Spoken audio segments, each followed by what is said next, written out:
We're live. There we go. All right. Welcome to the show. It's me and Survived Combatants today. And today, we're going to talk about, well, what are we going to talk about? Let the people know, Survive.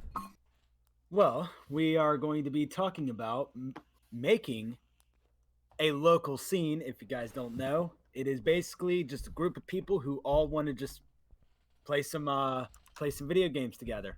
Right? It's the most important part of anybody who seeks to be competitive in this genre. This is the most important part is having access to or creating your own local scene. You're never going to win any kind of major if you don't have locals to go to. So it's very important. And of course, if you guys don't know, like locals are way different than online play. Like, I mean, with online, you get like lag and shit like this, but like when you go to a local, you're getting like the real experience. You're getting real emotions. You're getting real feedback, and you get to interact with people, which is pretty fucking awesome. Yeah. And like that's the thing is I don't think a lot of people because a lot of people came into this genre and Mortal Kombat specifically during the pandemic era. Like, you know, you think about how many people bought this game while we were on lockdown. So they don't even know that offline and online are literally two different games. They are not the same game. No, because what was it? Sub Zero is like really good online, but in like locals, he's like pretty meh, wasn't it? Well, I I, I it thought there was remains like to be frame seen because of advantage. no the thing is his overhead is very hard to react to. Online it's fucking impossible. But offline it takes some practice and then you can do it. But like, you know, nobody's playing offline, so basically that overhead is unreactable. So Yeah. that's the argument, but that argument was before customs. So I think that Ah. things would the consensus I think is going to change once people can play customs offline. But with tournament variations, everybody kind of considered him a little bit gimmicky. But yeah, it is like I said, a very vastly different game. So if you've never played offline, now that the sky is breaking and the clouds are parting and we're about to get outside again, you really need to fucking focus on getting into an offline scene. Trust and believe it will make you exponentially better at this game. Ah. But yeah, I'm really excited about this podcast. I think this is a podcast that basically everyone needs because I don't think there's like an updated video on a how to build a scene in like I want to say since like 3 or 4 years ago. Well, it's because like the foundation was kind of laid out, and again, a lot of the problem with fighting games is a lot of the information is old, but it's information that kind of predated social media. Like people talk about the Renaissance with Street Fighter 4. I mean, that was in 2009. Like we were still on MySpace when that game came out, you know? So it's like a lot of that information was spread through forums like Shoryuken, Test Your Might, you know, MKO, like, and with a lot of things moving towards like social media, YouTube, Facebook, Twitch, a lot of that information was just lost. And that's kind of the thing is that a lot of this stuff that for people like me who've been around forever that know this stuff and have known it for years, but when you go on YouTube, there are no content creators making a lot of that content because the guys who knew that stuff have already like moved on to other things. Like Alex Valle runs Wednesday night fights. He's not making YouTube content. You know, he's not sitting there and posting tutorials. You know, Alex Jabali is not out there, you know, posting how to build a local scene. He's too busy running CEO, you know? Yeah. So that's the interesting part is that this is kind of it's like the Dead Sea Scrolls, you know? It's like these are the last testaments of fucking the fighting game community before Armageddon and then everything was lost. But so you said that right now you're just moved, right? So you're moving to another city. I mean, I'm not going to mention it if you don't really want to Oh no, uh I can go into detail about it. So if anybody doesn't know, me and my fiance are moving out to our own place. I live in northern Kentucky and we're moving more north, but we're basically going to be right next to the Cincinnati area. Now, we are most likely going to get this house, and the deal with this house is that it has a very large basement. Like it's kind of stupid on how big it kind of is. So instead of like we're basically never going to use the basement because the other two floors are just going to be like our chill out place. Mm-hmm. So what we wanted to do is do something on Sunday nights called Sunday Night Showdown. Basically, we want to do like I want to say 6 o'clock to 8:30, um, just playing whatever game. Now, of course, this is going to be Mortal Kombat exclusive. We're gonna have Tekken and Street Fighter and shit like that. But that like the only thing that I've been wondering is just how to build a local, how to get it promoted, and then how which people don't think about this, the rules of a local. Like, of course, you're gonna get some salty Don't motherfuckers, steal my but shit, right? yeah. So, of course, everybody doesn't know the rules of it, and that's kind of why I wanted to be with SoCal on this one because he's in the SoCal area, which is pretty big. Right? It's so the first thing I would say is your day is bad. Don't start with Sunday.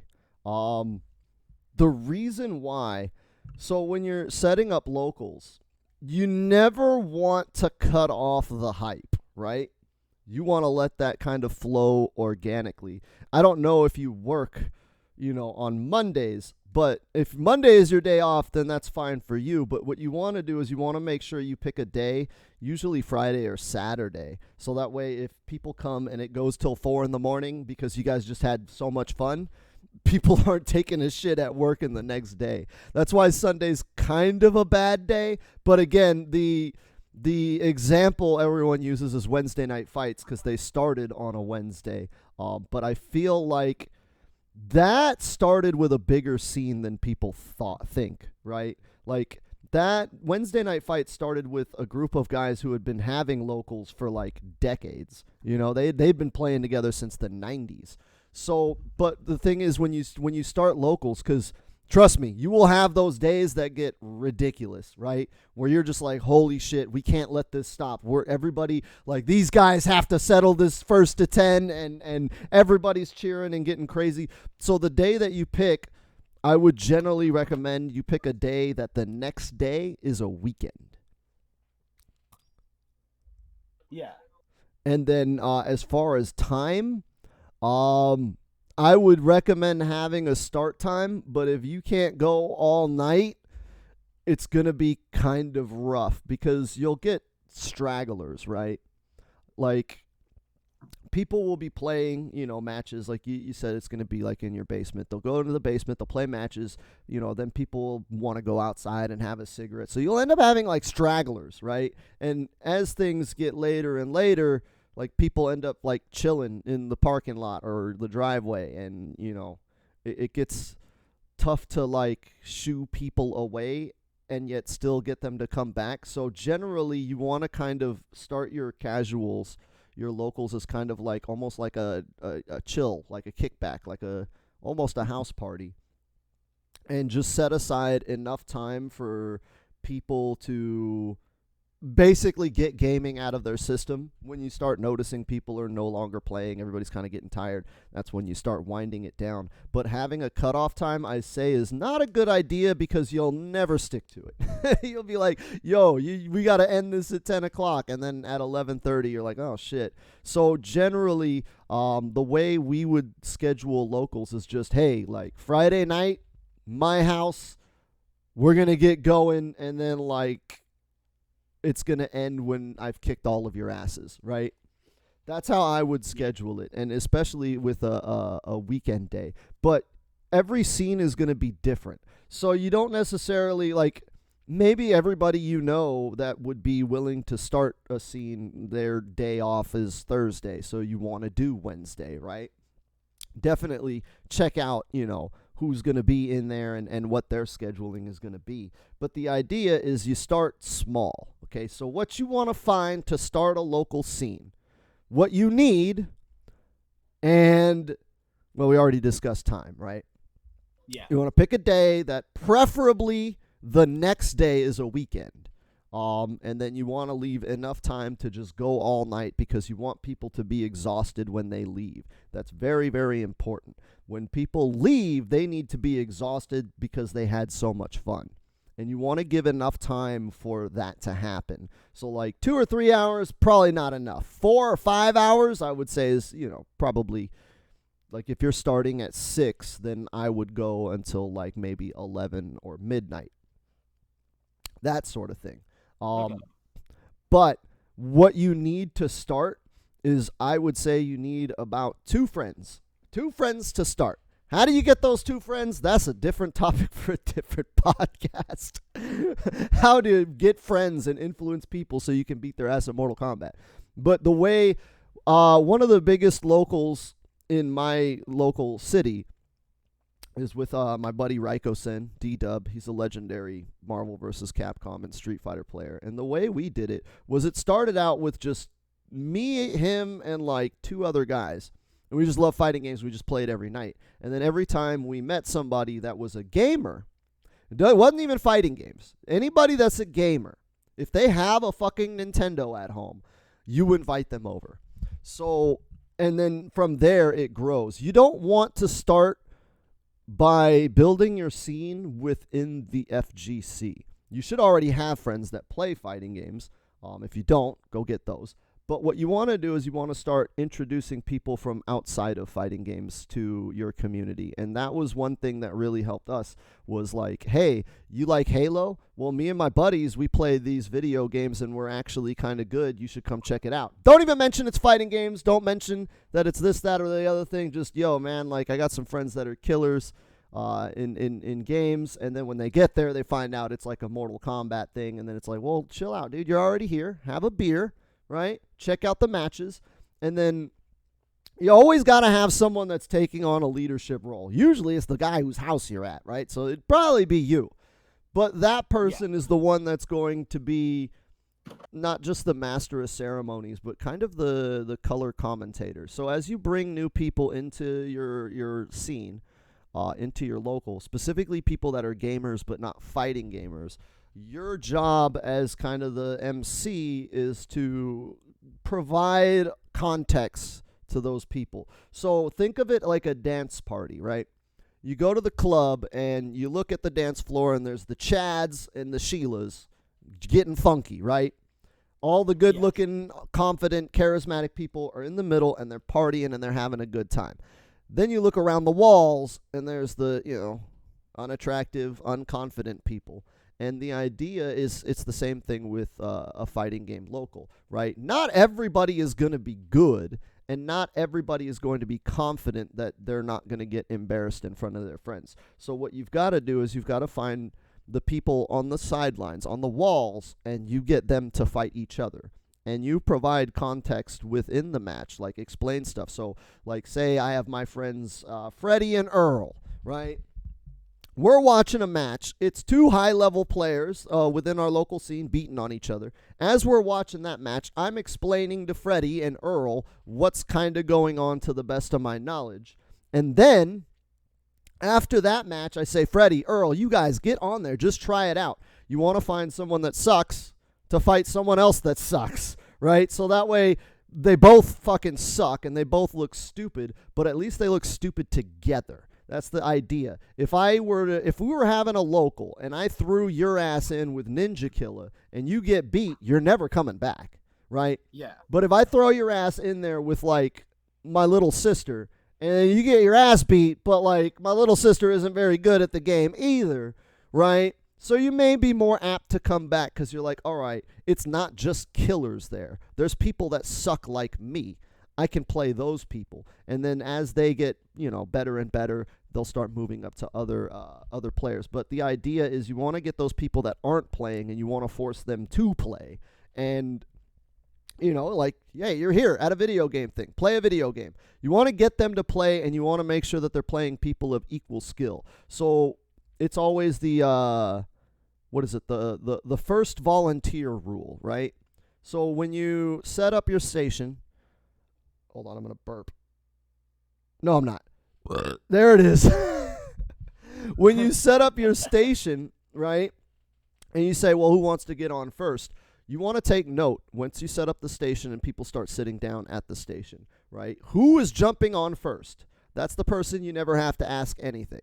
You look at who is jumping on last. That's the person that's going to be your focus. You want to get them on the machine as many times as possible to get them comfortable and confident with playing with other people, especially because people, like I said, there's an entire generation of MK players who have never played offline. They've only played online. So you want to build that comfort level, make them feel confident with playing other people, and the way to do that is to get them on the machine more often. Now, the guy that's volunteering is not the guy you need to worry about. Every time there's an open space, he's going to be like, yo, I got next, right? It's the guy that's not volunteering. You want to keep your eyes on who is not volunteering, and then you want to get them on a station. Now, that brings us to the next thing about stations, right? And I know what you're thinking. Yeah. I need to get like 5 PlayStations. No, you don't. Okay, you just need... I was thinking of bring your own system, and I already have PlayStation, Xbox, Switch, and possibly another PlayStation 4 coming in. Oh, nice. You really only need... What you'll need out the gates is about 2 stations to start. I found that that's like the best. You don't want to have enough stations for everybody to play. You actually want to have enough stations to where there's maybe 30% of people playing, right? So if you have 12 people at your house, you want at least 2 stations so that way there are 4 people playing, right? And then everyone else has to wait. You want to build the hype and the excitement until it's your turn. You want to have 2 stations minimum, I would say. Then you have a sweaty station and a beginner station, right?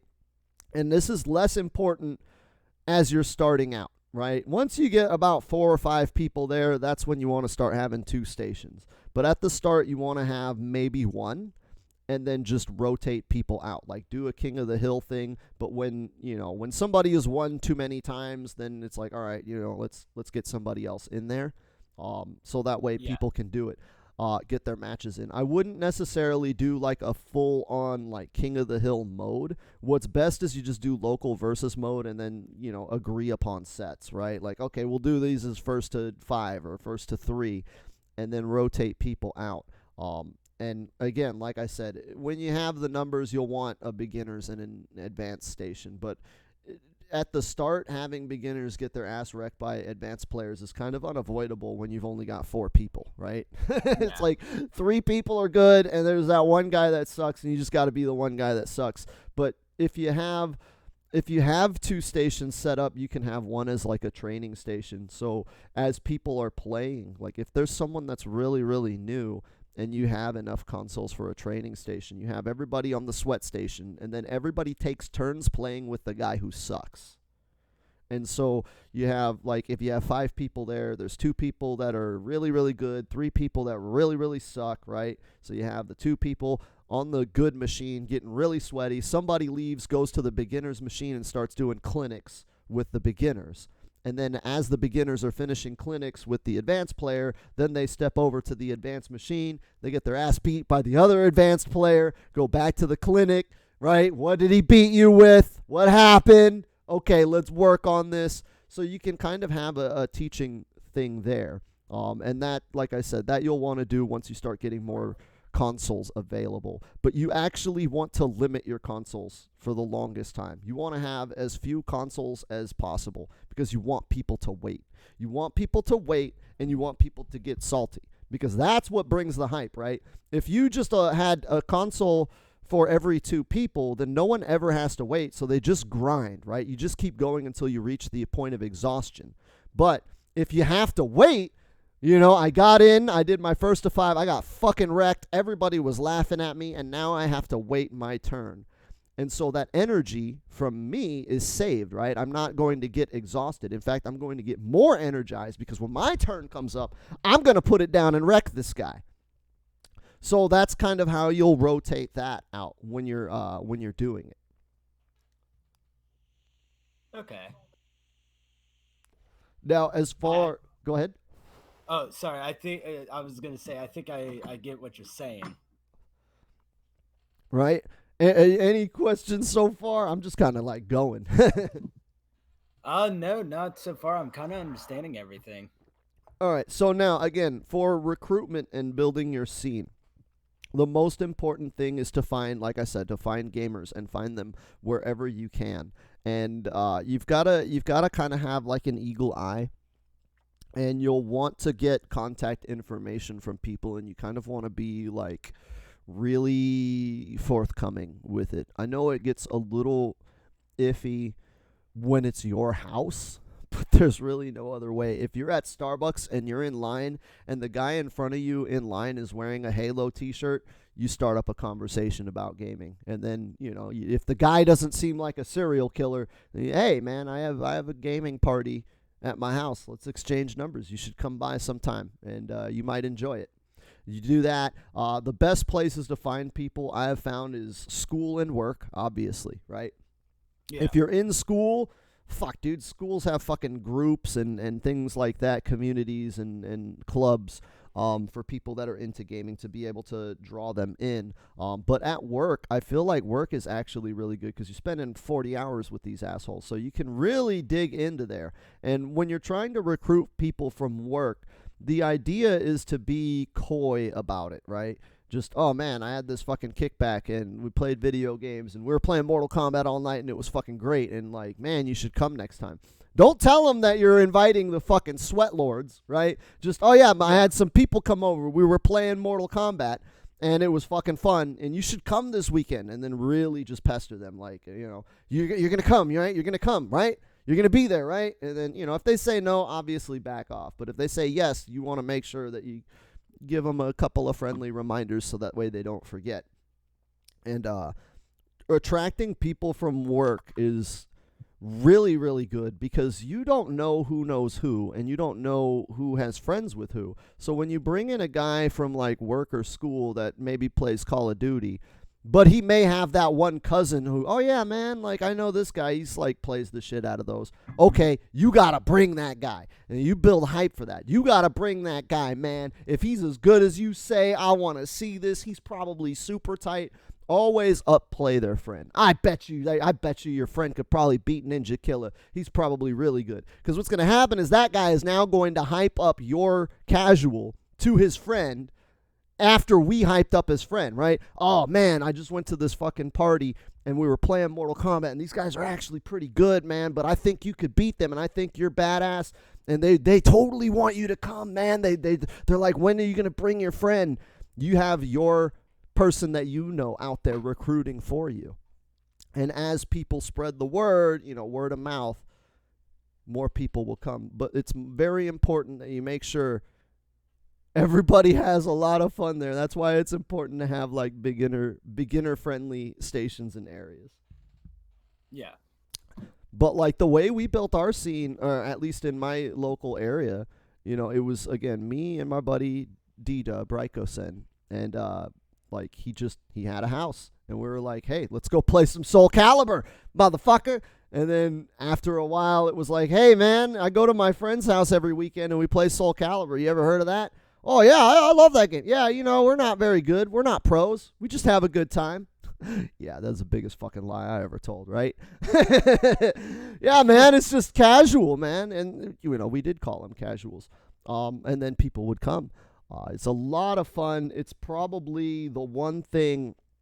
I think the reason why a lot of people are kind of shitting on MK and fighting games right now is because there's no casuals. People are losing their fire. They're losing their passion for casuals. So it's very, very important that you're out there spreading the word. And social media is definitely something that helps, but I would be careful vetting people on social media. Like if you just go to the Mortal Kombat Reddit and you're like, hey man, I'm having a party at my house, play some Mortal Kombat.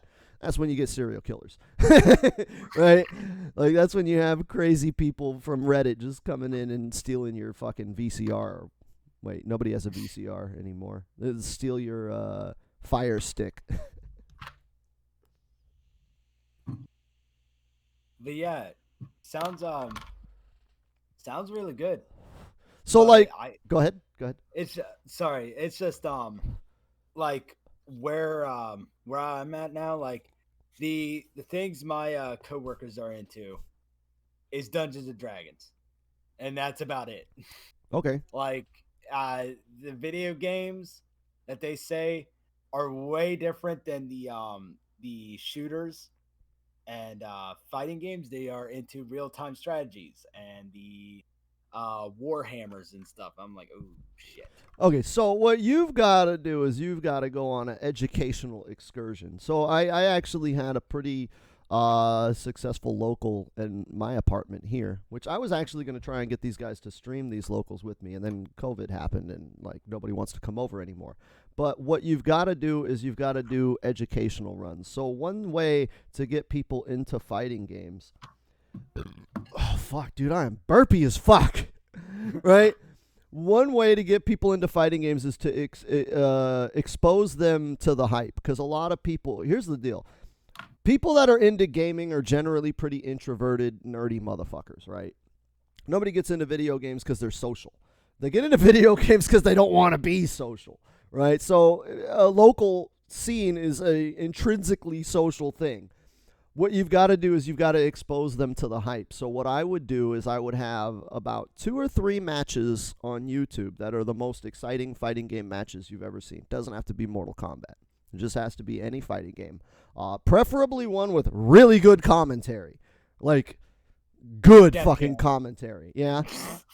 Just anything with good commentary, because you can sit there, and I did that. I was like, oh, yeah, you're into gaming? Yeah. I'm like, here, check this shit out, dude. This is the most exciting shit you're ever going to see. And then I pull out a couple of, like, old matches, like Combo Fiend versus Marn in Mortal Kombat, or not Mortal Kombat, Marvel 2. I'll pull out Sonic Fox versus Goichi's Evo match in Dragon Ball. Just hype matches, and then I show them, and it's specifically matches with like Tasty Steve on commentary or something like that. And it's like, dude, that shit was fucking hype, right? Holy shit, I didn't know. I thought these games were just button mashing. And see, you come from an advantageous position because you're at least familiar enough. You don't consider yourself a high level player, but you're familiar enough with the games to where you can kind of start a discussion, right? Show them the match that was fucking cool, and then start a discussion about the match. What you want to do is get them thinking about the genre and thinking about them from the perspective of this is hype and exciting. Then once they are,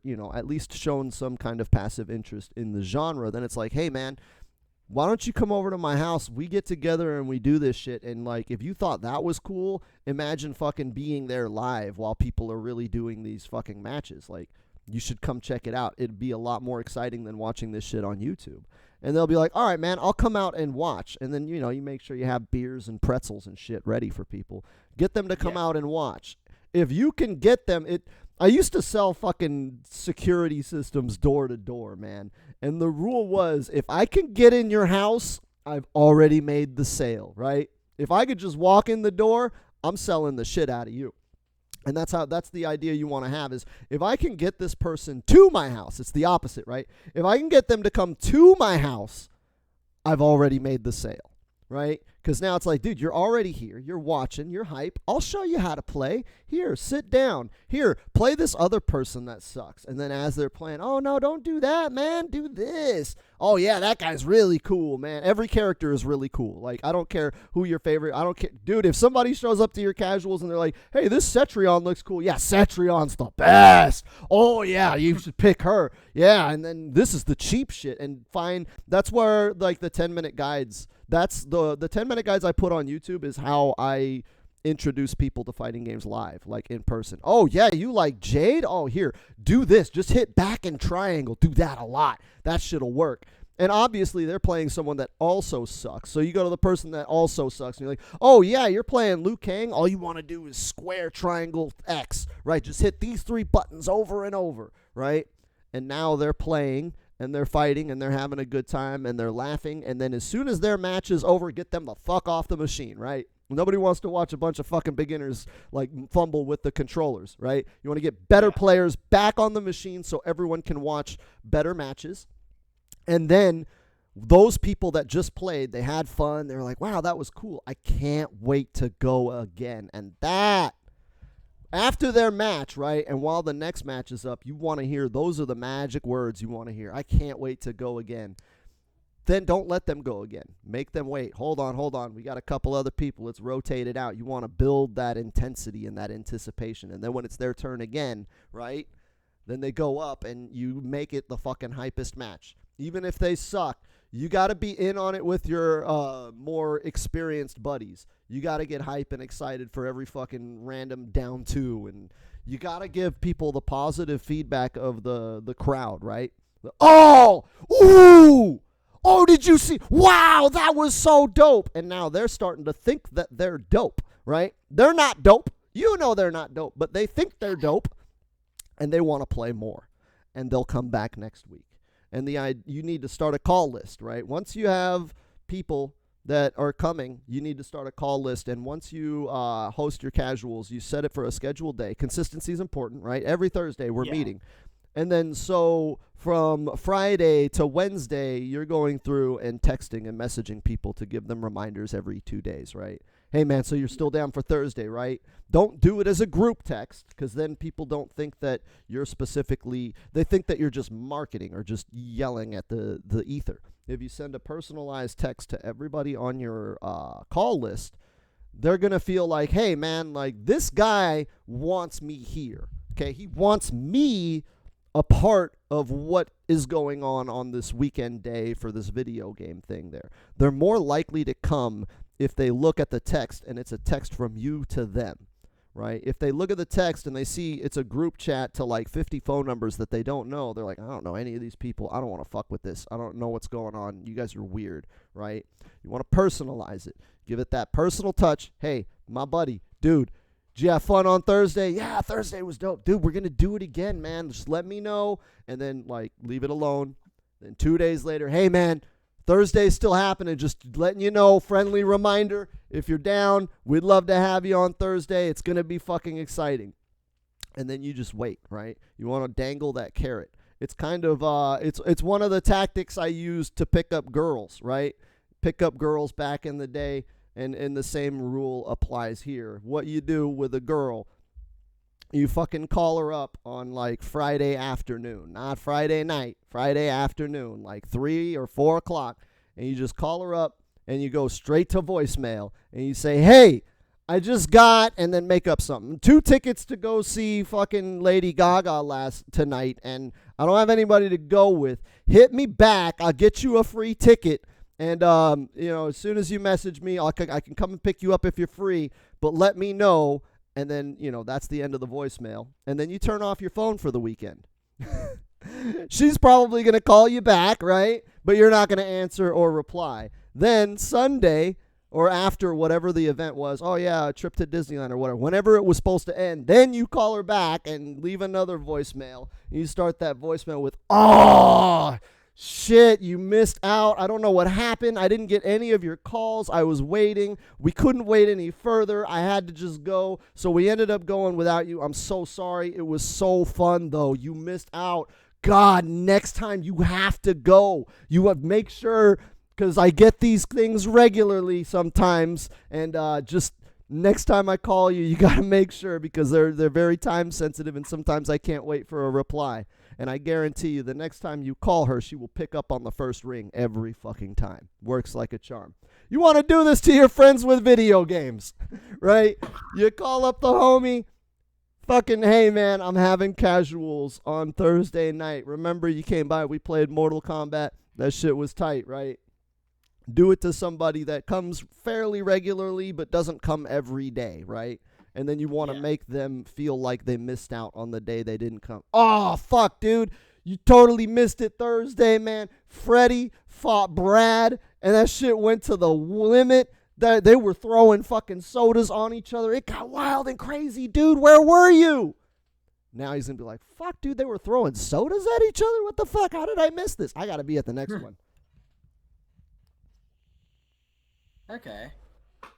It's not, it's sales Like tactics. I definitely get the tactics. It's kind of like a how do I say it? Like not like reverse psychology, but like some to keep in the back of their mind. Like, damn, I'm missing this shit. I need to It's come the back. FOMO, man. It's the Yeah, fear of missing out. But you're not doing it with their money. You're not saying, hey, man, if you don't buy the new Call of Duty, you're going to miss out. All you're asking for is for their time. And more specifically, all you want from them is them to have fun, right? I don't care if you don't have any money and you don't contribute to like the beer or you don't bring a console or you're borrowing people's controllers. Excuse me again. If you're coming and you're having fun, then that's all I want. That's all I want out of you. I just want you to come by and have fun. Because if people come by and they have fun, they become your best salespeople, right? If the guy comes in and he's never played, your friends that played Dungeons and Dragons, never played fighting games, but holy shit, they had so much fun with this Mortal Kombat thing or whatever you're doing. Now they're gonna tell everybody, right? They're gonna tell all their friends, and it's gonna grow from there. And as long as you or somebody there takes on a strong like leadership role that's kind of taking charge and emceeing, you set a precedent, right?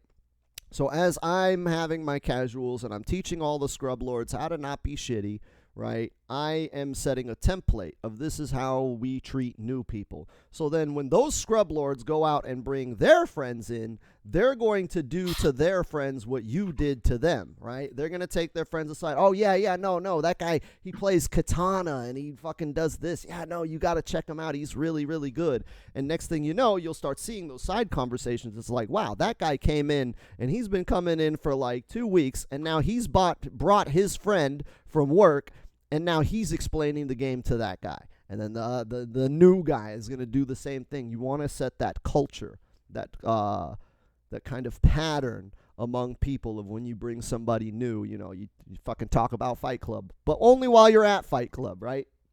yeah. And that's how you build out the scene. It starts out very, I would say, start out very, very small. Like people are like, oh man, like I want to fucking have such and such many people. I would say like at most starting like 3 people, you and 2 buddies that are gonna have some good matches, and you guys have a good time. And then once you guys start able to consistently go to these casuals, that's when you want to start recruiting, because you don't want to like have your first night and like nobody shows up. So you want to like have your first night where it's like, all right, man, it's going to be the 3 of us. And then if you can get the 3 of us together like for a month, then it's like, all right, man, I'm going to start inviting other people. And then now we're going to have Okay. 4 people for the month. And then once you get like a good solid 5 people, it takes care of itself. I found that 5 people is the breaking point. If you can get 5 people to show up weekly to your locals, it's just going to grow. Okay. Like that I would say is like a worthy goal. So you want to get the goal of 5 people with 2 consoles. That's what you want to build up to start. And then after that, like then people will start bringing their friends, they'll start bringing their own consoles. I wouldn't recommend having people bring their consoles at first. I would provide everything. So if you only have one PlayStation, then you only have one PlayStation. That's fine. But don't have people, you want it to be as non-committal as possible, right? You don't want to sit there and say, all right, like, come on over. Hey, bring your PlayStation and a fucking LCD or a fucking bring your TV and bring this and bring that. And then now it's starting to be work and it's starting to be effort. And I don't know if I can make it. I got to unplug a bunch of shit and then carry it out to my car. And then I got to fucking plug that shit back in afterwards. Like, fuck, I don't know if I can make it this Friday, man. That's just a lot of work. But if you just say, hey, man, all I want you to do is show up and don't be naked when you get here, right? Then they're going to be like, all right, you know what? I can stop by for an hour or so. But if they have to bring a bunch of shit because you don't provide that shit, they may not want to stop by.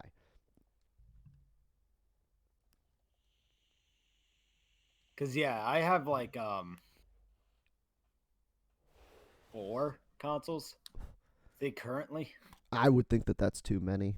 I would start with one, depending on how many people. I would start with one console, See how many people are going to show up. I mean, do you have like people that you know that would show up, or are you just going in raw? Like, I'm in a new town and I don't know Um, nobody. I think I have possibly maybe 3 people. That'll work. If you can get 2 of them to show up, that'd be fine. I would recommend like getting pizza and beer and shit because, Yeah, like kind of give it like a little bit of a party atmosphere. Eventually, people will start to bring their own shit, right? Like when we were doing casuals, like we would always have like chips, beer, soda, pizza. We'd all just pitch in $5, order a fucking big ass Domino's or whatever. But after a couple of months, it was like people were starting to bring like chips and people were starting to bring, like fucking KFC buckets, like with like family buckets and things like that. People brought their own stuff. But you want to provide as much as possible. As far as budgeting, I would never go higher than maybe $50 for your first night. Like you just want to get yeah, like maybe 2 or 3 bags of chips, a couple of 6 packs, and like a case of fucking Pepsi or something for people that don't drink. Right? You want to spend maybe $50 just to have shit there, and then eventually you want people to like bring their own shit. And then kind of read the room. If people are starting to get hungry, then it's like, all right, well, you guys want to put in for a pizza? But the idea is, you want to keep people. It's weird, but in locals, you want to keep people playing as little as possible. I know that sounds backwards, but the less people play, the more they want to play. Does that make sense? yeah, If they're watching yeah. Because everybody, it kind of gives the incentive of like, damn, I should probably try to get better to be a part of this type of shit. well, what's really good for that is creating rivalries. You wanna be kind of an instigator, right? You want to be perpetrating. One thing I did was when we would have multiple like new people. So I remember bringing a female player to casuals one time, and obviously it's tough to get women to show up to this shit, right? It's fucking Yeah, damn near impossible. But I was actually known as the guy who could recruit the women. I could get girls to come to locals. That was kind of my claim to fame in the SoCal area. Eris knew me as the guy with the chick. Eris is like, oh, you're the guy with the chicks all the time, right? And I'm like, yeah, Eris, I'm the guy with the chicks. But one thing I did was I brought a girl over and I set up a rivalry with her and this other guy, right? This other guy that was new, had them fight each other. It was an awful match. I don't even know who won. It was just terrible. They were both bad. But I started instigating. I'm like, oh, man, you going to let him just grab you? Here, girl, come here. Let me show you how to beat grabs. Fuck this guy. All right, he's going to be grabbing you. This is how you beat that. All right, all right, all right, all right. Next time it's your turn, I want you to fucking wreck this dude, right? So she's sitting there watching the matches, waiting for her turn. And what did I do? I went over to the guy, and I was like, hey, man, I just helped her out with this tech on how to beat grabs. So she's going to do this shit. Here's what I want you to do, right? And then now they play. She's got the tech to beat grabs, but he's got the tech to beat her beating grabs, and he's stopping everything. And she went in confident like, oh, I know how to beat this guy. The Badger taught me how to beat this guy. Not knowing that I went and taught that guy how to beat her as well. So now we have a match because she's getting frustrated because the secret tech isn't working, and he's feeling good because like, ha, ha, ha, I got her. And then you're going to sit there after the match and be like, damn, I didn't think he would figure that out. Let me show you how to beat him. Let me show you what he did. And then you teach her the anti-tech for his tech. And then afterwards, you just let it rock, right? Now he has a way to beat her, right, with the grabs. That was a problem. She has a way to beat grabs, but he has a way to beat that, right? But she has a way to beat that.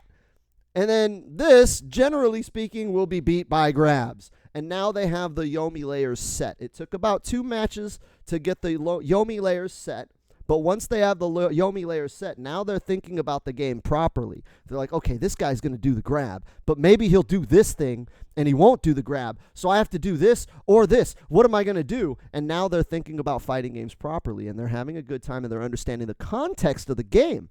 And they're going to want to play more because as they're playing, they're learning, and they're learning against someone who is also learning. So they never feel overwhelmed, and they never feel like they don't have a chance. They always have a chance, and they could win. It's going to go back and forth. They both suck, right? It's going to go back and forth. One's going to win, one's going to lose. But next week, when they show up, right, and this happened at my local scene, the girl showed up, the dude showed up again, and it was like, hey, I remember that guy. I'm going to kick his ass, right? Oh, I remember that girl. I'm going to kick her ass. They actually ended up dating, too. That was funny. But that's what you want to do. You want to ease them in and explain the context and kind of play perpetrator between the two of them, right? Play perpetrator. Oh, yeah, man, that guy loves to sweep. Here's how you stop the sweep. Okay. Right? It's a lot easier than it sounds. I know it sounds a little bit complicated, but once it actually gets into the process. The problem is when you have a bigger turnout, right? That was the problem we would have, is like we would have our casuals, and then like all of a sudden one night it was like 30 people showed up, and it's like, what the fuck? I did not expect 30 people tonight. And now you're trying to juggle all of that, right? Because you're running the party, you're the master of ceremonies, so you're trying to instigate between new players, but like there's 10 new player couple up players that you're trying to pair off, and it becomes a lot of work when there's a lot of people. That's why I say start out small, because you want to have that infrastructure, right? If 30 people show up and you're the only one that's welcoming and teaching new people, you're going to be tired before an hour passes. But if you can establish that culture early, then the other people that are there will do that for you, right? So like if 50 people show up, but 10 of them are like regulars, well, I can sit here and introduce fighting games to these two people. I want you guys to handle those guys over there. You're going to get those two. You're going to get those two. The new people don't know that they're being paired off, right? It's like a swinger key party, but they don't know that their keys are in the bowl, right? All right, those guys, I don't know who those guys are. We're going to pair them up. Once you have a crew going, you want to organize and start pairing up all the new players and making sure that new players are fighting other new players more than they're fighting the advanced players. And what you want to do is when you have two advanced players on the station, you want everybody to stop what they're doing and watch that. Because it sets the standard of what you can be. So all the new people are playing their fucking shitty matches against each other and they suck. And then it's like, yo, dude, hey, Ninja Killa and Sonic Fox just took on the fucking machine over here. Dude, this one's going to be hype. You guys got to stop what you're doing, right? You got to promote your players. You guys, this is going to be a hype match. Everybody gather around. And then everybody gathers around. They see the match. It gets hype. It gets excited. The crowd's involved. After the match, everyone disperses back to their machines. And now every machine is hype and crazy because everybody wants to recreate that experience at their station. Okay. And then eventually you just have micro pockets of hype, right? So that was how it was at Wednesday Night Fights. There would be like 50 stations, 100 people, right? And there would be little pockets of hype. And you would actually have empty stations. And you want to have empty stations. You actually want to have empty stations eventually. Because that's the measure of success. When I have empty stations and everybody is crowding around, one or two, then I know I have a successful local. That should be your end goal, is people are so involved in the community that they would rather participate in the communal activity than play off by themselves. And I've seen fighting game communities live and die by this and fail. That's the reason why Tekken was able to be what it is right now. It's the number one fighting game in esports. And a part of that, especially in the SoCal community, was that when there was casuals, the Tekken section was always the rowdy one, right? Those guys were having the most fun, so people were always drawn to that. Like, yo, what the fuck is that? That dude, he's fighting a kangaroo and he's a robot? What the hell is going on? I gotta see what's going on. I don't know what's happening, but those guys are yelling and high-fiving, and I want to be a part of that. So people would sit there and kind of coalesce around one or two stations, and there would be hype, there would be yelling, there would be fun, and that's the communal aspect. That's the addicting aspect. These games can be addicting, but the community is far more addicting. And you'll know the community is working when people are saying, you know what, I don't want to play on that station. I want to be a part of whatever's happening over here. I'm going to wait my turn. But I want to play with those guys. I don't want to play by myself or just me and these two. I want to play with that group, and they'll wait their turn. And again, like I said, you'll once the goal is to have people play as little as possible because that's building hype, that's building community. If they're not playing, they're getting excited for those that are, and they're trying to build hype for when they do play. Yeah. Okay. Yeah, cuz I mean, like I'm thinking that maybe just because it's like around the Cincinnati area that it's probably going to be a little bit better in terms of numbers. It's not like in the middle of damn nowhere where, we're in the countryside and whatnot. There's a bunch of hills and shit. Like we're talking like city. So Uh, I mean, City or country doesn't really matter. If people have fun, like people would go and travel internationally to go to Evolution, right? People were coming from like Israel, Pakistan, France, Germany, Africa, right?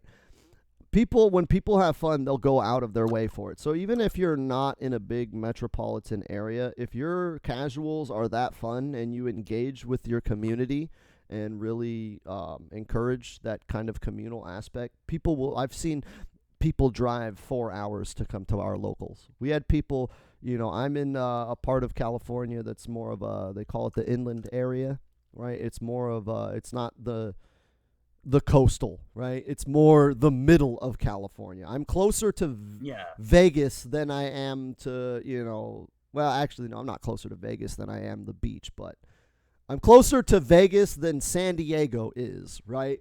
Or Los Angeles.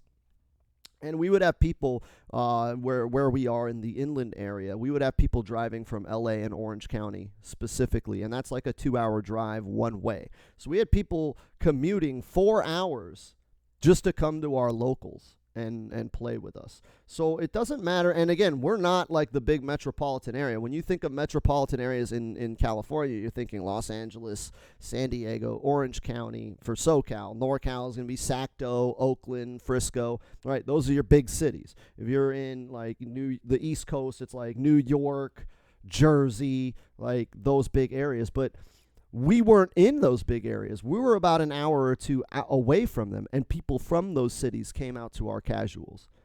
So I wouldn't really worry about location too much. As long as the experience is there, people will drive to the location. As evidenced by the fact that people fly internationally to go to fucking Combo Breaker and CEO. Yeah. But yeah, we're like how my fiance and I were looking at this is like there's just of course COVID and whatnot. They're really starting to open stuff back up. Now, of course, it's not like, oh yeah, in 1 week everything's gonna open up, but you can tell that they're opening up everything like little by little. Mm-hmm. So I mean, sorry, I had to drink a drink. So like the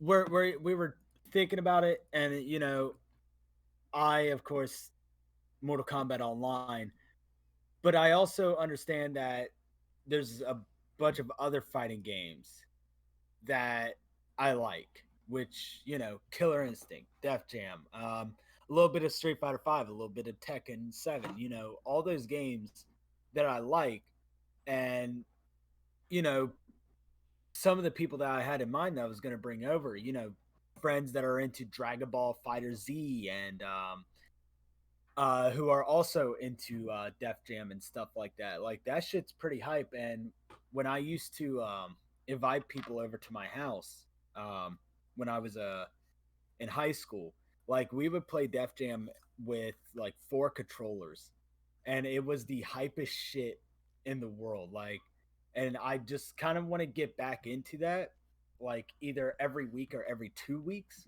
and that's why I wanted to do that. Like, it's Well, kind of just I would say starting out, only do one game. So as your community grows and people start bringing their own stations, then they'll start bringing other games. But I've found that when you try to do multiple games, everybody ends up just playing the one all night until you get enough people there. Because again, you want to limit how much people actually play, because you want people to be focused less on the game and more on the community, right? The social aspect. And so if you have a bunch of stations with different games, people are going to splinter, right? These guys, they play Dragon Ball. These guys, they play Street Fighter. Those guys play Mortal Kombat. It takes a long time for those communities to mix and mingle when they have the opportunity to sit in their comfort zone. So if you're starting out, I would start with one game and get everybody involved in that one game. And then eventually, as it builds out, you can start adding other games. But the important part is to build the community. And you can't really do that when people are fragmented at different stations, doing different things and having different discussions. So start with one game so that everybody is playing the same game. They're all a part of the same conversation, right? Everybody is talking about the game. Maybe they're having side conversations, but the context is the same. Everybody's here playing and talking about Mortal Kombat, and when they're not playing or talking about Mortal Kombat, they're watching someone else play and talk about Mortal Kombat. That gets people interacting with each other. You want people to talk to each other and hang out and be friends more than you want people to play. If you end up having casuals and everybody plays like I've had nights where we would have casuals and there would be maybe like 4 matches played in like a 5-hour period. But for the most part, we're all just sitting there talking shit, having a good time, sharing tech, right? Like, nobody actually played a whole lot of matches. It was just like, hey, man, I got this Scorpion reset. And, oh, fuck yeah, dude, let's lab that shit, right? But we're talking about the game. We're interacting with each other. And then, oh, hey, you know what? You want to go get a match in? All right, get a match in. I've gone to casuals where I had the most fun. You know, like this was like the funnest casual I've been to all month, and I played twice.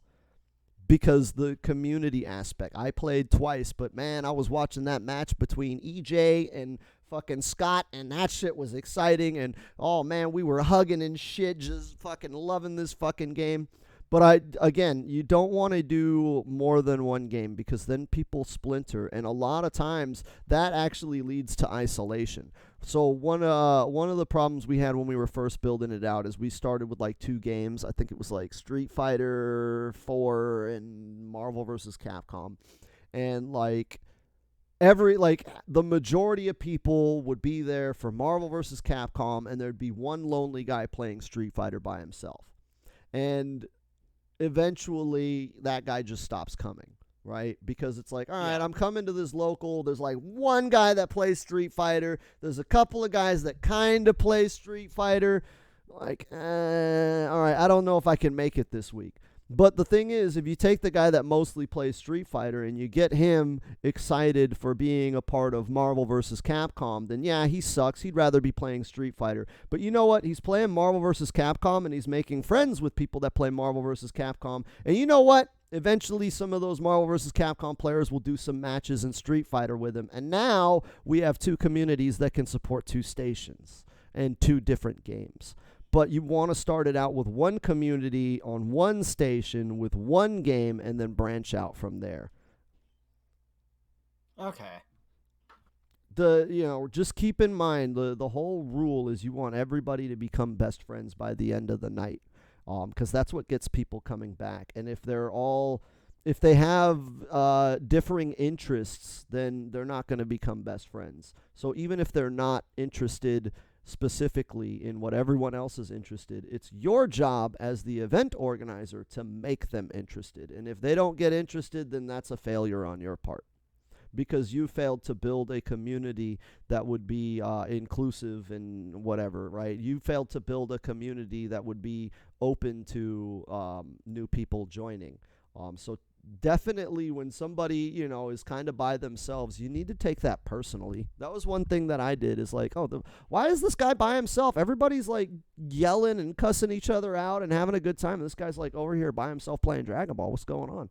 Let's go get him involved, man. Get this guy involved. Get him a part of it. Hey, Joe, come here. Stop playing Dragon Ball. Watch this shit, right? This guy over here, let me tell you, Billy, his Kotal Khan is stupid. Watch this shit. Watch this shit. Look, look. And now he's going for the grab. That shit is so cheap. Look at how stupid that is. And he's like, yeah, man, that shit is cheap. That shit is stupid. It's like, dude, you should fucking, you know what? With your Street Fighter background, I bet you could wreck these guys. Here, let me put you in with this guy. I bet you could wreck him with just Street Fighter skills transferring over. And now the Street Fighter guy's playing Mortal Kombat. He's probably playing it with a beginner who's beginner of fighting games, period. And your friend that plays Street Fighter probably beat that guy's ass because he's got fundamentals that carried over from Street Fighter. But that guy got a win. He played a game. He's familiar. He had fun. Chances are he'll be back on the MK station with you. Okay. Like I'm understanding everything. Because it's really hard for like someone who's like kind of new to doing this. You know, someone else would probably say, "Oh, you know, you got to do this and this and this and this and all this crazy shit." You're actually kind of like making it digestible, so like it's kind of like a step kind of thing. First you Yeah. gotta find out the location. Two, you gotta get some people into it. Three, you gotta decide what games you want to play on it. Four, you gotta kind of get people to come back. So what gets them coming back? Okay, hype shit. The snacks and stuff and all, everything that makes it to where people were like, okay, this is awesome. I'm definitely coming back. Yeah, and as you're starting out, you're gonna play very little. So be ready for that. You're Yeah. the host, right? You're trying to make sure everybody has fun at the party. So your job is talking to people, interacting with people, making sure they're getting on stations, they're talking to each other, everybody's having a good time. So you're gonna actually play very very little. But the way I know that this works is because literally I did all the people ask me, they're like, how did you fucking build your Twitch channel the way you did? Like, how do you, like, I can't even get 2 viewers. And it's like, and you have 10, and I'm like, yeah, but the 10 is like, I'm not fucking Dr. Disrespect, but they're like, but you got 10 people that show up. How do you get 10 strangers from other countries to show up to your stream? And I literally did my stream the exact same way that we did casuals. Specifically, like with the King of the Hills and things, I played very, very little, right? I made sure that everybody played with each other, so that way everyone had their familiarity with each other. So that way when they came to the stream, they weren't just coming to visit me, they were coming to visit, Survived Combatants, they were coming to visit ATL, they're coming to visit all of their other friends that they've made, and that was because I forced people to interact with each other, right? Not just interact with me, but interact with each other. And I built my community on Twitch the exact same way I built my community in real life, with locals. So that's one of the things that you want to make sure you do is you actually want to play very little, and you want people to be playing against each other, and you want to provide context and commentary with those matches, and then take people aside and teach them. But eventually it's like one of those, it's like a snowball effect, because once you set that culture, other people will take that culture as well and share it with anyone else who comes in new. And it's like residual income, because now when I stream and someone new shows up to my stream, I don't even have to interact with them or do anything or get them familiar with the culture. My other community members are already going to fill them in, and then they can just be a part of the community on their own, and I don't have to do anything else. I can continue what I'm already doing to provide everyone else a good time, and the learning and the acclimating to the culture will be taken care of by the culture. I mean, Okay. it works. It works in real life. It works in streaming.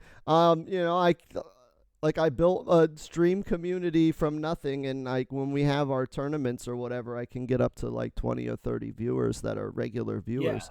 So if you just apply all of that to real life, it works, man. I mean, I did it on Twitch. Fucking nobody knew me outside of my local scene, and like I have viewers from all over the country and all over the world, and these are all concepts that I took to these are all concepts I learned from offline. Offline, man, it everything transfers over. Offline is the real world. Online is the imaginary world. If you can make something work in the real world, it will work in the imaginary world. Yeah, because I mean, what was it? How many people did you have in beef sets, like starting out, like what was it, like less than 10, was it? And then at the end of the season, now we have like, I want to say maybe over 20, Something like isn't that. it? Like it's again, it's fostering a community. Like my viewers, they don't just know me, they all know each other. And I see other like streamers struggling with that. Like their viewers don't have a relationship amongst each other. They only have a relationship amongst the streamer. And you see the streamers that are successful are the ones where their viewers actually have relationships amongst each other.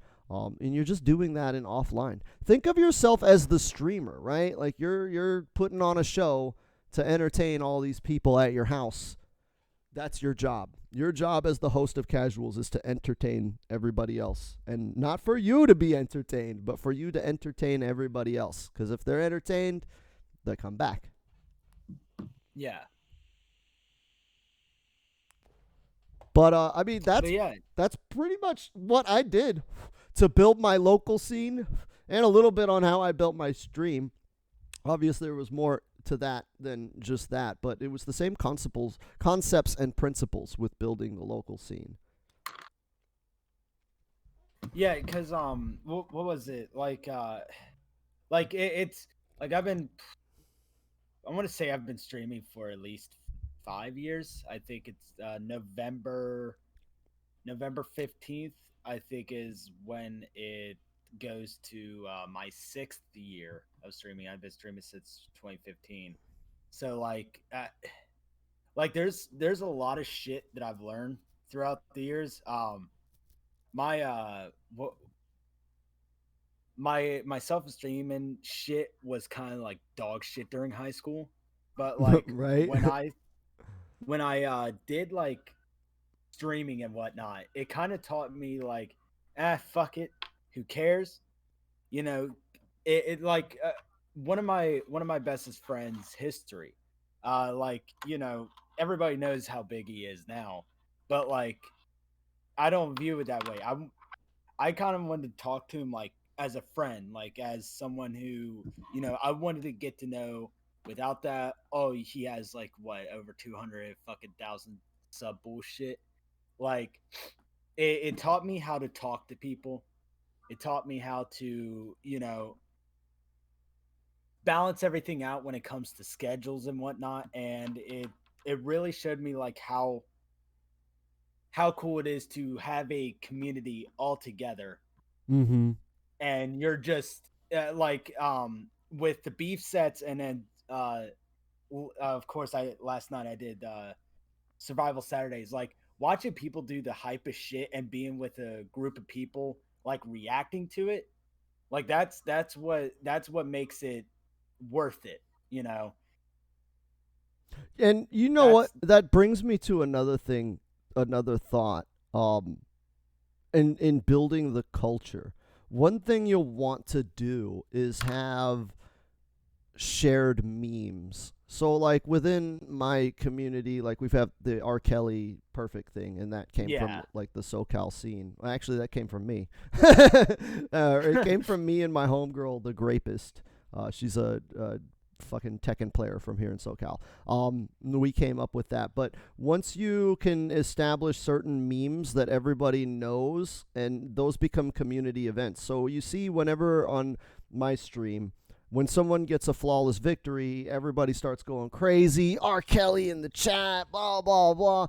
That's something that only my community is going to, well, like people in SoCal get it too, right? But it's something that only people in my community are going to understand and find value with. So when someone comes in that's new and they don't know why everyone's going crazy and having a good time, but the interest is now peaked. Like, what the fuck is this? Why is R. Kelly everywhere? This doesn't make any sense. I thought we were playing Mortal Kombat. Everybody's spamming emotes of this singer. I don't understand. Good. I don't want you to understand. I want you to ask questions, because if you're asking questions, you're talking to people in the community. Those guys are going to answer your questions. They're going to be cool. You're going to love them, and now you're going to want to come back. But you want to have those memes within your community, just inside jokes. You should start looking for that kind of shit. And that comes with time, right? R. Kelly in my stream, that came from years of us just fucking around in the SoCal tournament scene. So you want to start looking for those things. You want to take note of like hype moments, okay? Like if somebody fucking loses a match, but it was so funny, he sneezed and Coca-Cola came out of his nose and now there's soda everywhere. And then now That's a meme. now every time someone hits a fatal blow, it's like, oh, he got soda bubbles. Oh, the soda bubbles are coming, right? Because last time he got hit with a fatal blow, soda came out of his nose, right? And now every time anyone does a fatal blow, everybody's like, soda time, baby. Those are the moments you want to create. You've got to find those moments within your community. And you'll find them just from like situations that you guys like, it's like inside jokes with your friends, right? That's what you want to do, but you want those to be community wide. That's very, very important. And a lot of that, when you have something like that, you want to really focus on repetition, right? So when I brought the R. Kelly concept onto my stream, like people are like, what the fuck is this, right?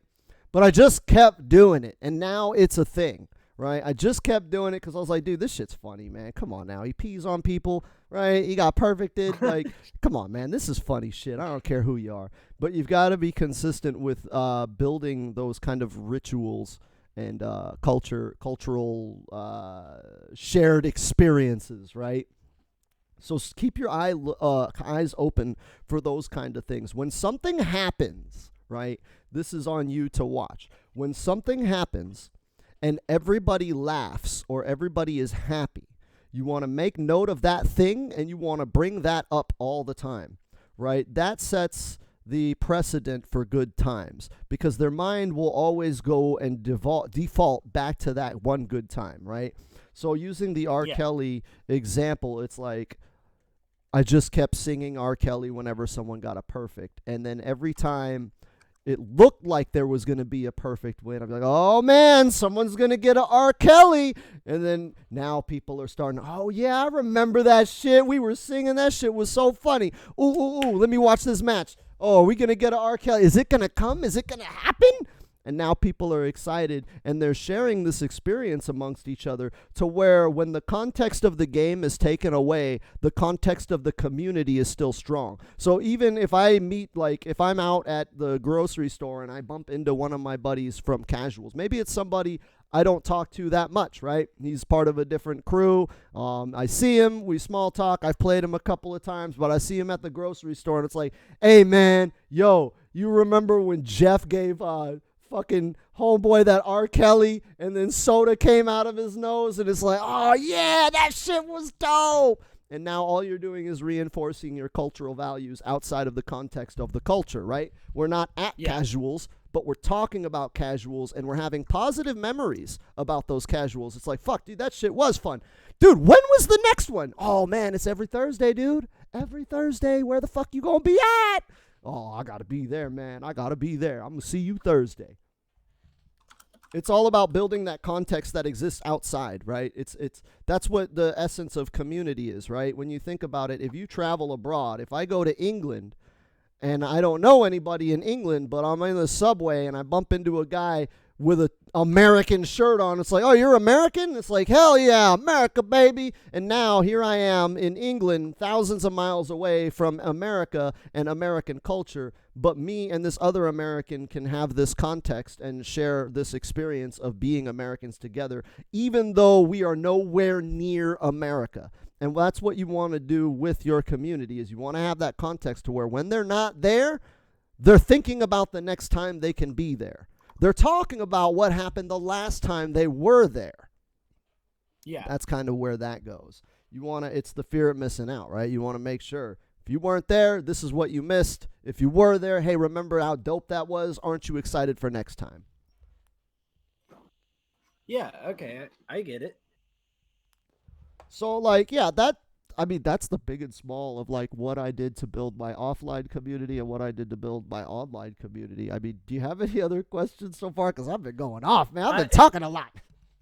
I'm trying to think. So far,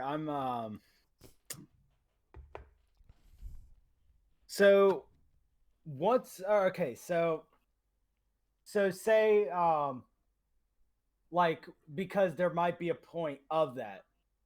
So say if you have a lot of people coming, right? So say, we've been doing this for about a year and a half. Now it's getting to the point where, okay, we're basically packing the fucking basement, and we're probably gonna have to move somewhere. Mm-hmm. Like, what what would be the like what I feel like that has happened before with your scene. So what could be some steps to, like, okay, there are more people now, and we don't have that much space left. What should we do? Okay, so this is what Alex Valle did with Wednesday Night Fights, and pretty much the Street Fighter community has done this since the 90s. Eventually, you outgrow your house, right? Like, it's Yeah. like I'm not going to have 30 people at my house playing fucking video games. I'm sorry. My wife is not going to be cool with that, right? Like, Yeah. eventually, what you want to do, this is the big test of the strength of your community, right? What Alex Valle and the Wednesday Night Fights people did at the start, because it was in some dude's garage, and then all of a sudden it was like, yo, there's like 100 people in my garage. Like, we're not doing this. The cops are coming. We're not going to have a good time. So they pooled their resources together, and it was like, the big one is hotels. So hotels will have ballrooms, and those ballrooms will generally have internet as well, so you can stream these. And that's literally how Wednesday Night Fights started, is they went to a hotel. They rented out the ballroom of a hotel. It was called the Proud Bird. Thanks for that follow. But it was a hotel ballroom called the hotel was called the Proud Bird, I think it was. But they just everybody. I think it was like a couple $100 to rent the whole ballroom for, like, 4 or 5 hours or whatever. But like, if everybody pitched in like $20 and you have like 10 or 15 people that are that committed to growing that scene, it's very easy to put that money together and get the deposit on the hotel ballroom. I would recommend starting with a hotel ballroom if you don't have other connections. Like, if you know someone that owns a restaurant or like a coffee shop, or we built an entire scene out of a Magic the Gathering store. That was actually where I met Eris. That was where I met Wonder Chef. I don't know if you know who Wonder Chef is. He's a big MK commentator. I feel like if I saw a picture of him, He's commentated like 5 Evos, but that was where I met Eris, the Tekken player. I met Wonder Chef. I met Commando, the guy who ran the stream for Wednesday Night Fights. It was where I met, who else? I met Mike Watson there, the Street Fighter national champion. And it was all at a card shop, right? It was a store called Shuffle and Cut, and they sold Magic cards and Yu-Gi-Oh cards and like that kind of shit. Like Warhammer figurines. But the dude that worked there really fucking loved Smash Brothers. And so he started having Smash Brothers tournaments. Like, he cleared it with his boss. They had Smash Brothers tournaments at that store. And then eventually, he branched out into other games. And after a while, it just became like the spot for fighting games in our local area. But if you have like a public spot, like if you have a friend that owns or works at one of those places and you can get that okayed, that's really cool. But I would recommend honestly doing it at your house until you build enough just loyalty and passion out of your community to where you feel comfortable asking them for money to put towards a hotel ballroom. Because if you're using like a restaurant or like a store, like, granted, we got lucky with the Shuffle and Cut, but you have to be ready for shenanigans, right? You don't want to sit there and have this video game event and then you're at McDonald's and somebody has put their neck out on the line with their boss to use that McDonald's, and now there's a fight, right? Yeah. At least with a hotel, it's like, all right, there was a fight. Maybe I lose my deposit on the room, but like, my friend isn't going to get fired from his job. That's the important thing with using those places. So when you're going, if you're going to use like a restaurant or a store or something, make sure you want to keep it kind of small and controlled so that way people don't get in trouble at work.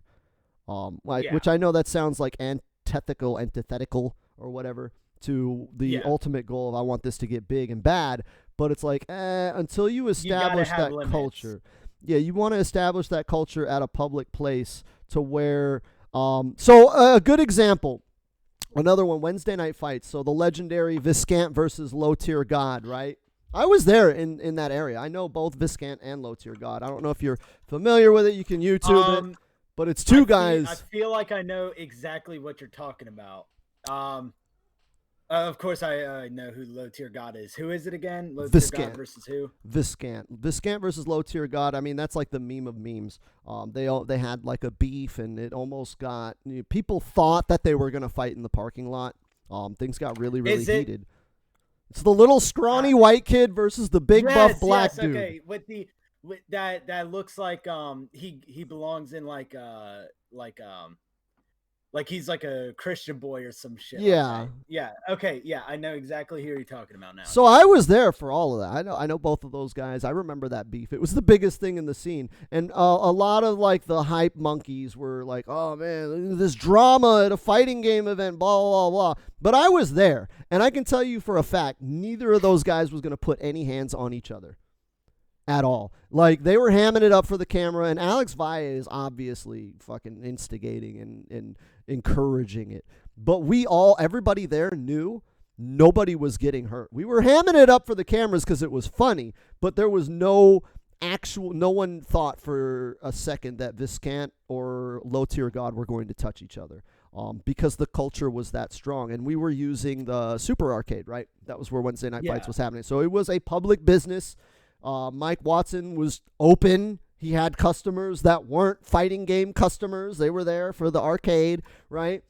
But we all knew, like, hey, if we fuck this up, dude, Mike's not going to let us use this anymore, and then we've lost it, and now we have nothing. So when that beef was going down, we're all talking shit. Yeah, this guy, Low Tier's going to get you, you're bitch, right? Or, Low Tier, you suck, this guy's the greatest, right? But we all knew they were going to talk shit. They were going to mad dog, bowing up, getting in each other's face. I'm going to beat you up, white boy.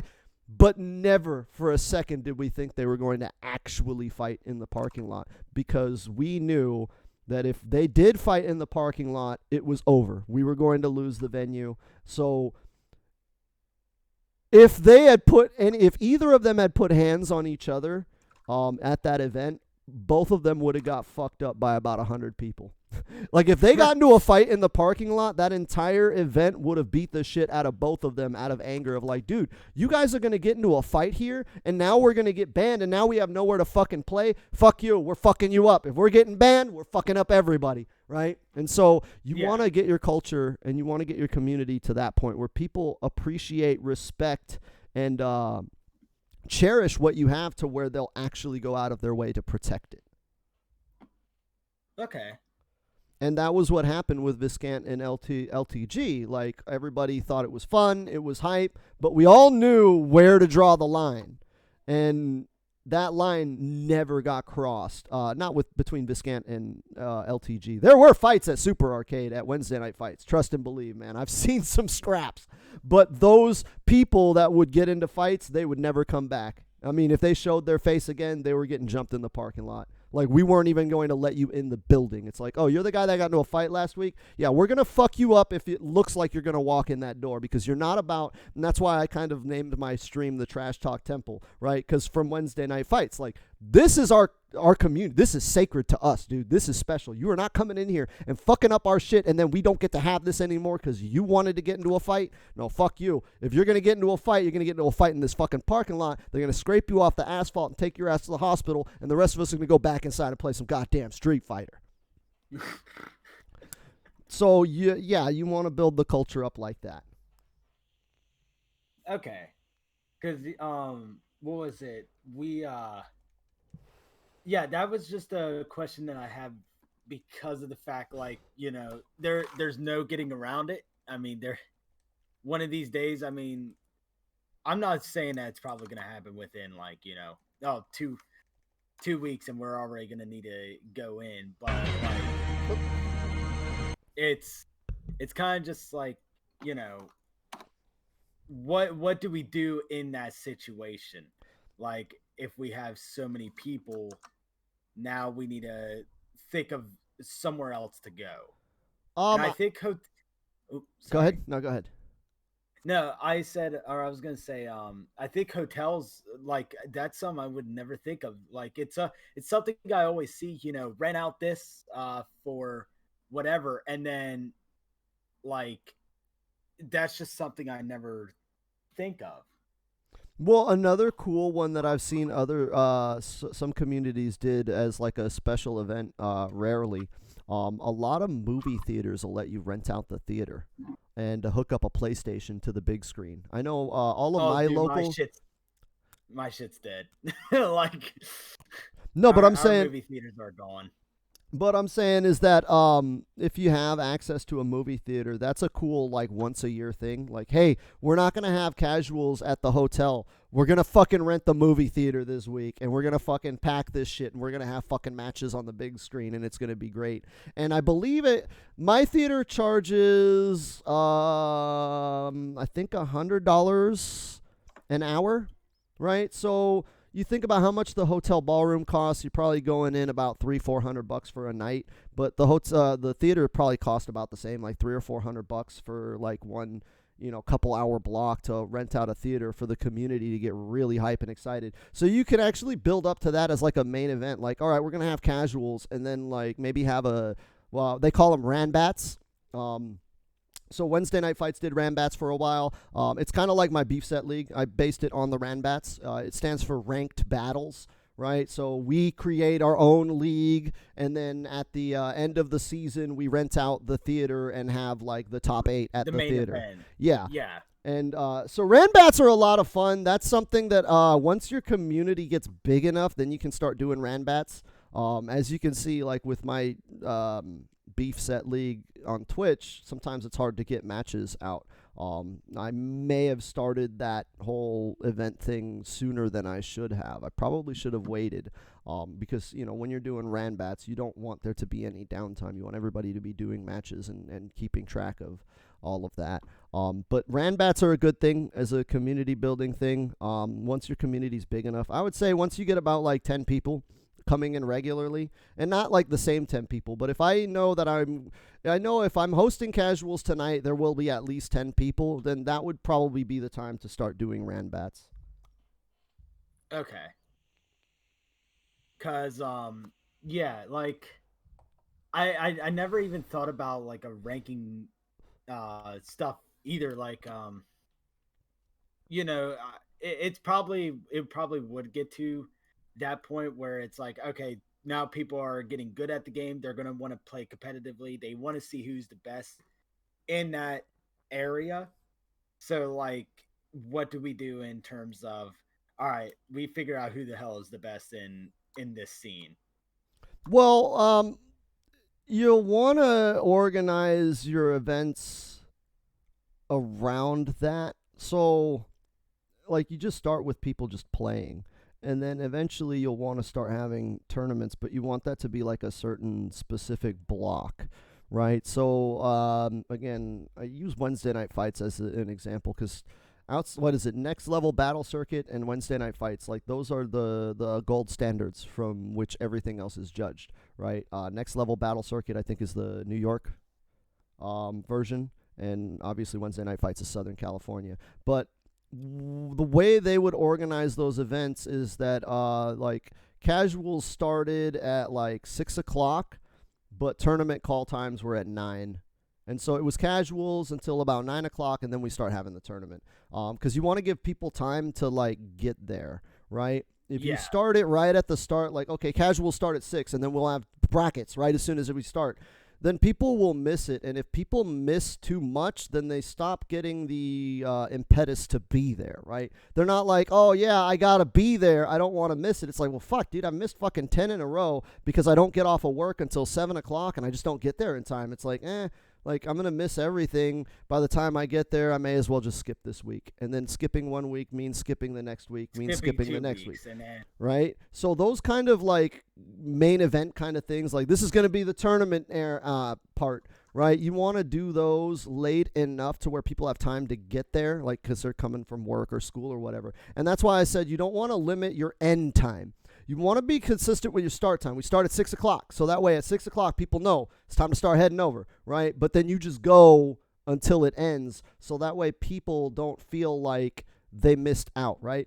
If I get off work at 7 o'clock and I know casuals end at 10 o'clock and it takes me 20 minutes to get there, right? I get off work at 7 o'clock. I got to go home, shit, shower, and shave. I'm walking out the door at 8 o'clock. It's going to take me 20 minutes to get there. It's now 8:30, and they're cutting it at 11 o'clock. I may as well skip this week.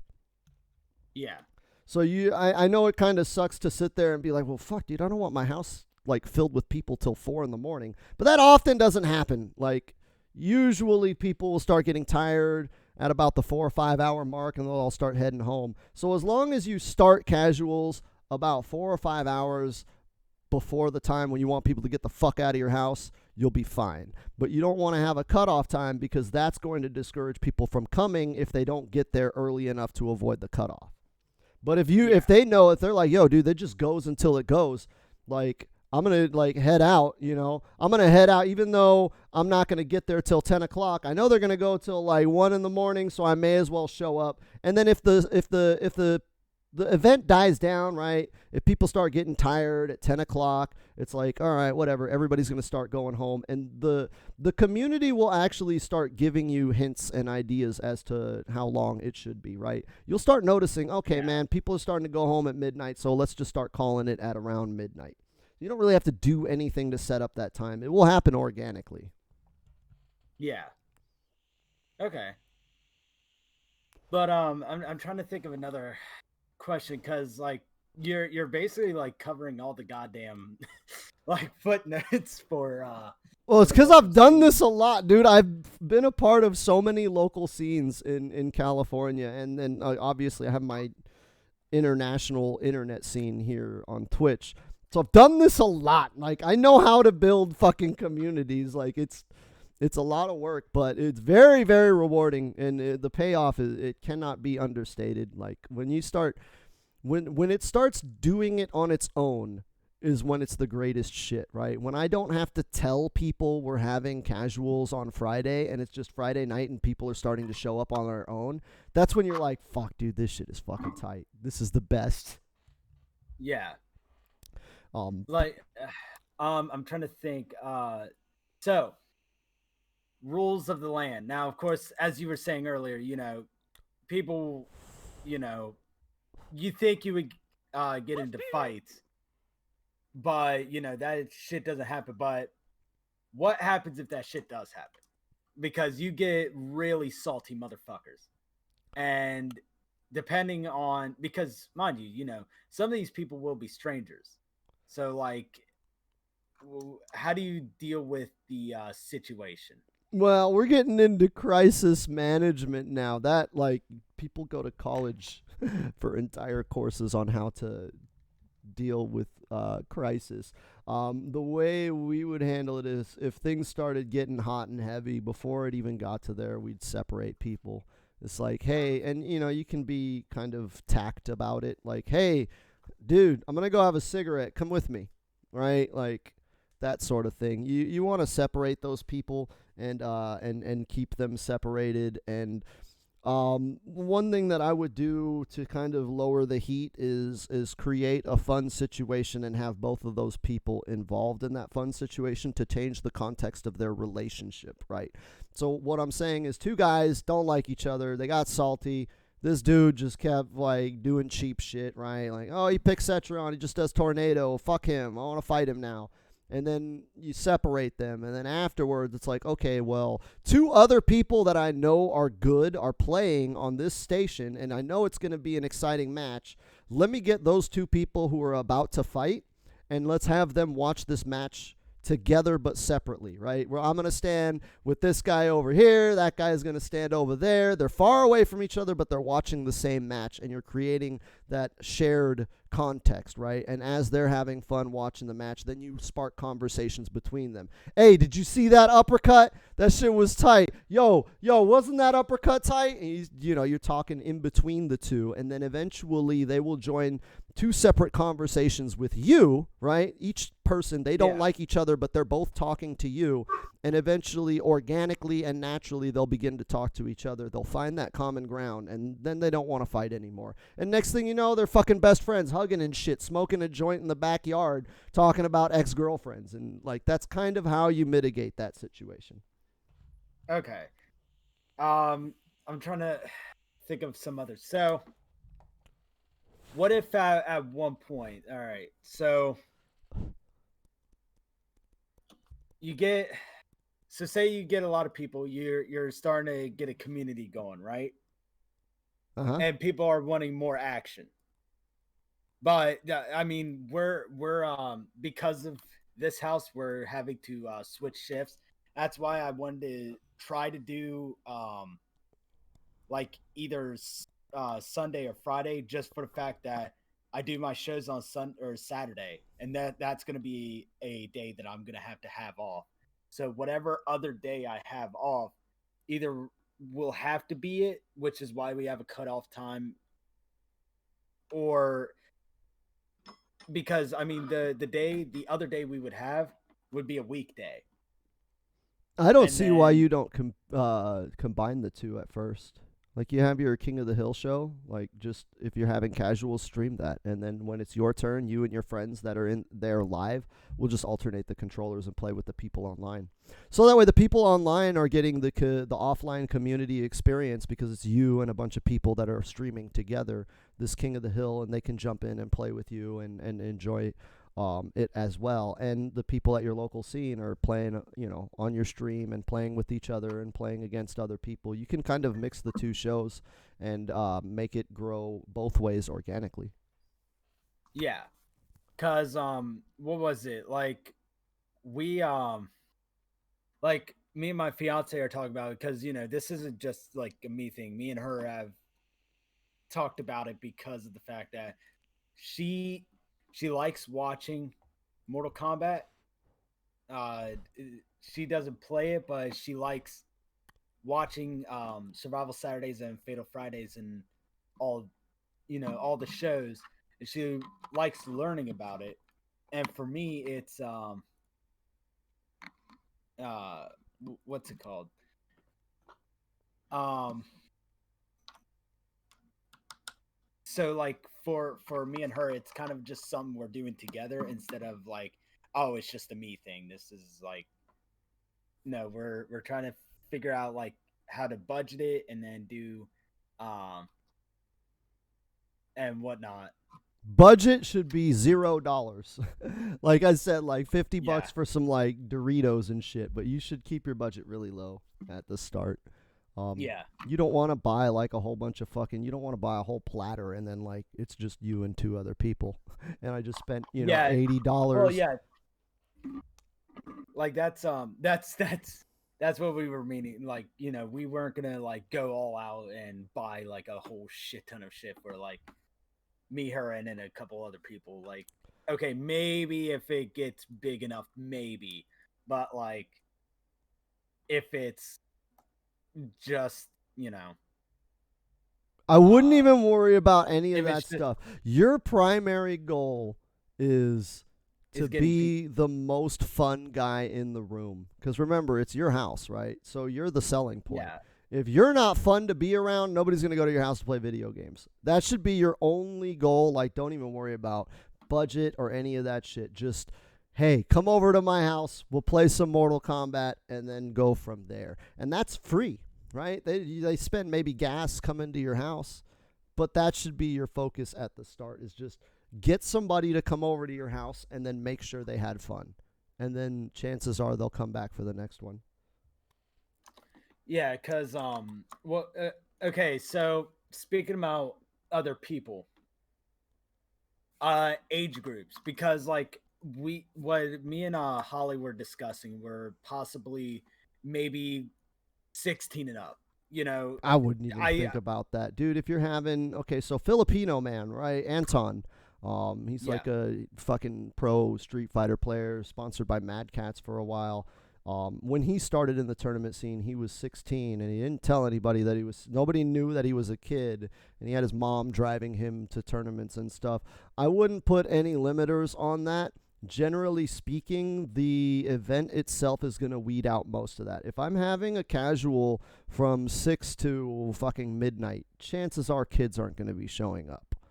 Yeah. If they do, deal with it as it comes. But it's a problem I have yet to find because, again, when we had, Filipino man and he was 16 when he first started out with us, it wasn't an issue, period. because nobody knew he was 16 until he turned 18 and told us that he just turned 18. And we're like, wait a minute, you've been here for years. How are you just turning 18? What the fuck? Right? It wasn't an issue until it was a non-issue. So the idea is to be inclusive and inviting for anybody, so that way if there are people that are younger, like they'll respect, that this is a more older crowd. And young people want that, dude. Like young kids, like 13 to 17, they want to hang out Want with to be adults. a part of that. Yeah, they want to grow up, right? So you want to cultivate that. And again, if it's a situation where it's very obviously this is an adult, mature crowd, they're going to do their best to try to fit in with the adults. They don't want to stand out and be known as the kid. That's embarrassing. So I wouldn't worry about that. It's kind of a non-issue. It takes care of itself. And then I'm trying to think of maybe a few last questions. I'm because like right, because we're at almost 2 hours now. Yeah, that's why I'm trying to think of like maybe two more things. Like okay, like what do we do in terms of like, okay, so we found someone that's the dude, like he is the best player, but we want to hype him up. We want to like say, this guy's maybe someone who doesn't maybe have all the self-esteem in there. He doesn't really go out much. How do we get it to where, hey, you're really good, you should go out and explore this shit? Like they'll eventually do it themselves. It's the competitive spirit. Like eventually I'm going to get sick and tired of beating the same 5 people, right? I'm getting tired of beating your asses. Let me go see what other asses I can beat. They'll go out and seek out those challenges on their own. You don't have to do anything other than give them a place to cultivate their skills. Just give me a place to get good, and then I'll get good, and they'll figure it out from there. Okay. But I think we should probably call it here because I got to fucking piss. Yeah. But yeah, that's basically everything that I had. No worries. If you have any other questions, or those of you that are watching, catching this on YouTube, if anybody has any concerns with building a local scene, I'm not that hard to find. I'm a social media influencer, or whatever the fuck it's called. So I'm obviously very easy to reach. But yeah, building a scene, very fun, very rewarding, and not as hard as people think it is. It's like we did this shit just casually, just because we were fucking bored and just wanted to play video games. Like we didn't like plan any of this shit out. We just did what we did, and found what worked and what didn't to get more people coming. It's very, very easy. Once you get the ball rolling, it literally takes care of itself. The only issue you'll have is if somebody does a competing local. Again, like we had that kind of shit going on in SoCal, and that gets interesting. But other than that, I don't think you should have any problems. Okay. Thank you very much. No problem. Very informative. No problem. I hope this helps other people get their local scenes together. I hope it helps people, especially like building their streams, building their communities. It's not impossible. You should do it. Trust me. The fun you'll have outweighs the work you're gonna put in. But yeah, hell yeah. Well, Survived Kombatants, he can be found. Go ahead and do your social shout outs. So you can find me at Survived Kombat. Of course, Kombat's with a K, as Mortal Kombat. I do streams with, or not with, but I do streams on Mortal Kombat Online, which is at MK_online. Kiala, or of course, a friend of ours, Kiala, is doing a show tonight teaching people how to play Mortal Kombat. So, and his shows are always fun. 8:45. Oh, yeah, okay. 8:45 p.m. ED or Eastern time. So, yeah. Awesome. So go ahead and give, if those of you out there, go ahead and follow Survived on Twitter, Twitch. Check out Mortal Kombat Online. Check out the Fight Club app. It's really fucking cool. We'll have to do another podcast on that. And then obviously, if you're watching this podcast, you're already familiar with me. So hit the fucking subscribe button and give me your goddamn money. So I can get rich already, right? But thank you, Survive, for coming on. This was a lot of good information out there that people really need. So I appreciate you coming on and discussing this topic with us. Hell yeah. All right, man. Well, I'll catch you later, brah. See you later. Bye, folks.